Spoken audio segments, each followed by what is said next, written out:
ભયંકર ગરમીની મોસમ હતી. જંગલનું સૌથી મોટું તળાવ સુકાઈ ગયું હતું. તરસના લીધે પ્રાણીઓના જીવ જઈ રહ્યા હતા.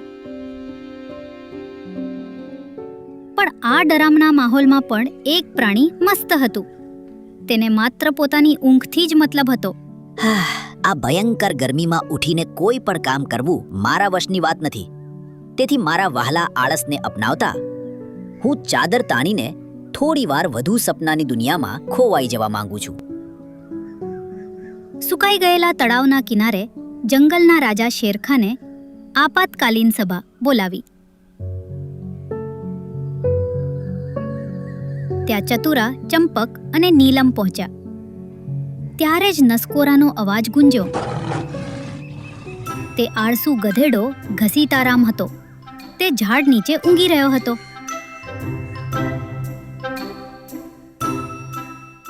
ઘસીટારામ, ઉઠ મૂર્ખ! આખું જંગલ તરસથી મરી રહ્યું છે અને તું અહીં ઊંઘી રહ્યો છે. ઘસીટારામે એક આંખ ખોલી અને શેરખાનને કહ્યું, અરે મહારાજ, જ્યારે મરવાનું છે તો દોડધામ કરીને શું કામ મરવું? આરામથી ઊંઘમાં મરવાની મજા જ કંઈક અલગ છે. મને તો સપનામાં પણ શેરડીનો રસ અને ઠંડુ પાણી દેખાઈ રહ્યું હતું. તમે જગાડીને બધું બગાડી નાખ્યું. ત્યારે જ ગુસ્સામાં ચંપક વાંદરો ઘસીટારામને બોલ્યો, અરે ઓ આળસના ડબ્બા, જો પાણી નહીં મળે તો તારું આ સપનું કાયમ માટે તૂટી જશે. કંઈક કામ કરી લે.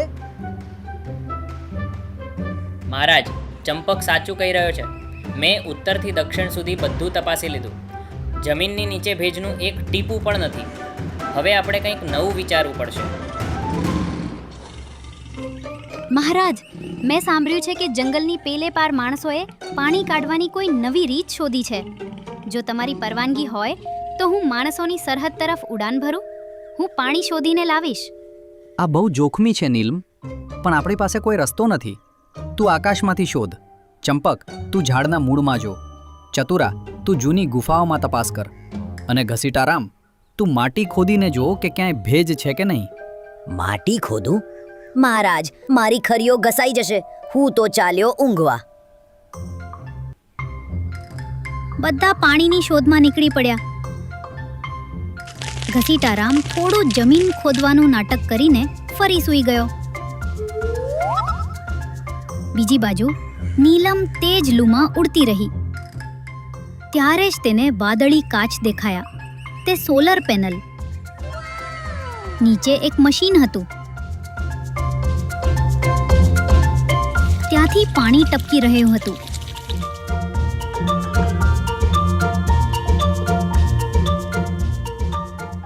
પાણી! આ તો માણસોનો કોઈ આધુનિક ચમત્કાર છે. મારે બધાને જણાવવું પડશે. નીલમ પોતાની આખરી હિંમત ભેગી કરીને પાછી ફરી. તેણે શેરખાન અને બાકીના પ્રાણીઓને પેલા લોખંડના મશીન અને ચોરસ કાચ વિશે જણાવ્યું. બધા પ્રાણીઓ તરત જ તે દિશામાં જવા તૈયાર થઈ ગયા.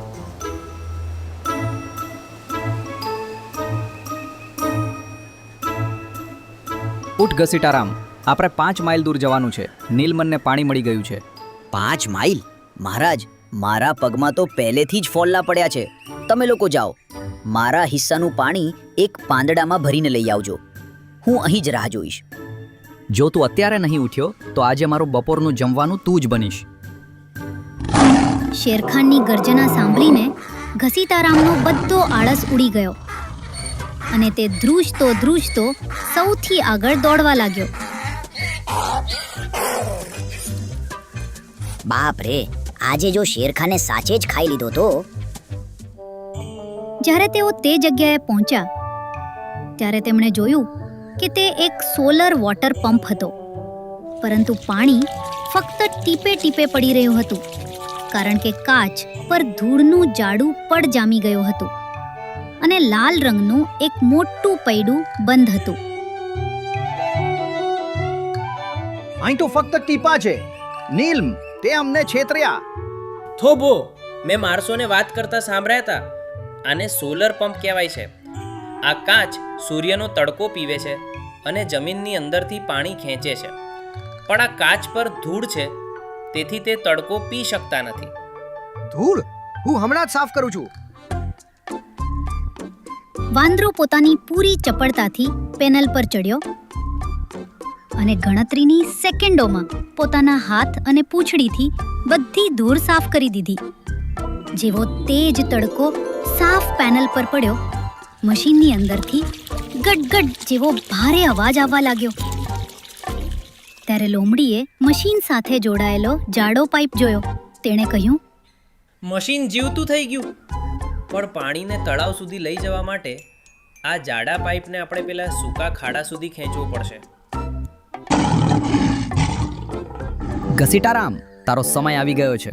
તારી તાકાત આખા જંગલમાં સૌથી વધુ છે. આ ભારે પાઇપને પકડ અને ખેંચ. હું મહારાજ, હું તો બહુ નબળો છું. મને તો કમરમાં પણ દુખાવો છે.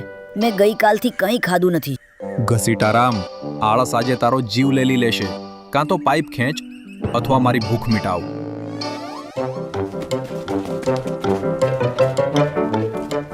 ઘસીટારામે દાંતથી પાઇપ પકડ્યો અને પૂરી તાકાત લગાવીને તેને ખેંચીને સુકાઈ ગયેલા ખાડા સુધી પહોંચાડી દીધો.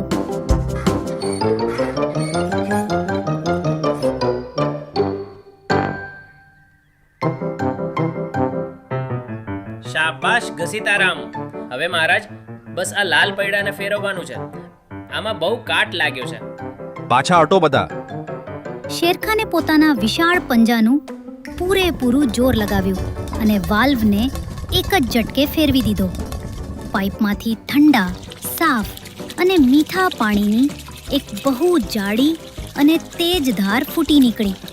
જોત જોતામાં ખાડો તળાવ બની ગયો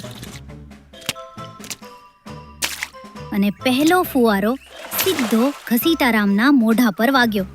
अरे वाह, क्या ठंडा पानी है महाराज. देखा मेरी ताकत का कमाल. જો શેરખાનની ગર્જનાનું બૂસ્ટર ન મળ્યું હોત તો તું હજુ પણ ત્યાં જ ઊંઘતો હોત. બધા જોર જોરથી હસવા લાગ્યા. આજે બધાનો જીવ બચી ગયો. નીલમનું સાહસ, ચતુરાની સમજણ, ચંપકની ચપળતા અને ઘસીટારામની તાકાતે કમાલ કરી દીધી. યાદ રાખો, જો આળસ છોડી દઈએ તો કોઈ પણ કામ અશક્ય નથી. તે દિવસે બધાએ ધરાઈને પાણી પીધું. બધા શીખ્યા કે એકતા અને આધુનિક ટેકનોલોજી જ સંકટનો ઉકેલ છે. અને ઘસીટારામ, તેણે દિવસમાં ઊંઘવાનું જ છોડી દીધું. ઓછામાં ઓછું શેરખાનની સામે તો બિલકુલ નહીં.